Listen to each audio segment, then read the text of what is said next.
તો પેલા ભાગમાં તમે જોયું હશે કેવી રીતના મેન બોડી કાઢે 30 થી 35% જેટલું કામ કાઢી નાખ્યું હતું, બાપાએ મને પેમેન્ટ લેવા મોકલી દીધો હતો. તો આજી વરસાદમાંથી થઈને બાપુનગર નો પુલ ટપીને ભક્તિનગર સર્કલમાં ડાયાભાઈ મને ભેગા થઈ ગયા હતા, છકડો લઈને જતા હતા. પછી હું મકમ ચોક ના સિગ્નલ ઉપર ઉભો રહી ગયો હતો. લક્ષ્મીનગર ના નાલા પાસે ભોગવાનો વરસાદ થઈ ગયો તો ચાલુ ચા પીવાનું મન થયું એટલે રાણાભાઈ ની હોટલે ચા પીવા આવી ગયો હતો. રાણાભાઈ ની હોટલ નો ચા નો કોટો એવો ચડી ગયો કે મારી ગાડી કેવી આવીને જ ઉભી રહી અને આવી ગયો કાલાવા રોડ વાળી સાઈડ ઉપર પેમેન્ટ લેવા માટે. અને પેમેન્ટ લઈને પાછો નીકળી ગયો સાઈડ ઉપર જવાનું હતું હાજી વરસાદમાં. પેમેન્ટ લઈને નાના મોવા રોડ ઉપર ચડાવીને ભક્તિનગર સર્કલ માં ખાઈપકો સીધો અને પાછો બાપુનગર નો પુલ ટપીને સાઈડ ઉપર પોકી ગયો. સાઈડ ઉપર આવીને જોયું તો ત્રણ ગાડી ની રેતી કપચી ખાઈ ગયા મારા માણસો. વિચાર કરો, મામા થઈ ગયા ફોન કરતા.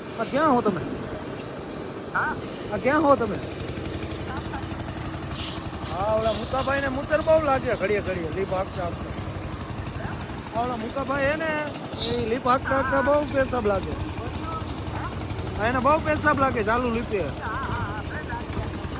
લાલાભાઈ હાલારી કાકા ની મસ્તી કરી, ફોન માં હાલારી કાકા હતા. ફાઇનલી અમારું મોટી સાઈડ નું કામ હવે પૂરું થવામાં હતું અને વાગી ગયા હતા 3:30. લાલાભાઈ આજે માણસો પર બહુ રાયડું નાખ્યું એટલે કામ વેલું ભરાઈ ગયું. છેલ્લે કામ ભરાઈ ગયું મારા માણસો બધા સાફ સફાઈ કરવા માંડ્યા હતા, તોલીને થડો ની બધું. અશ્વિનભાઈ રાજી થઈ ગયા હતા, મારી સાઈડ નું કામ આજે તમે વેલું પતાવી નાખ્યું, બહુ સારું કર્યું. બાપા અહીંયા ઓઇલ મારતા હતા મિલર માં, મિલર ધોવાઈ ગયું હતું ને સિમેન્ટ વાળું બગડી ગયું હતું અને હું નીકળી ગયો ઘરે જવા માટે. મળીએ નવા વિડીયોમાં. જય સોમનાથ, હર હર મહાદેવ.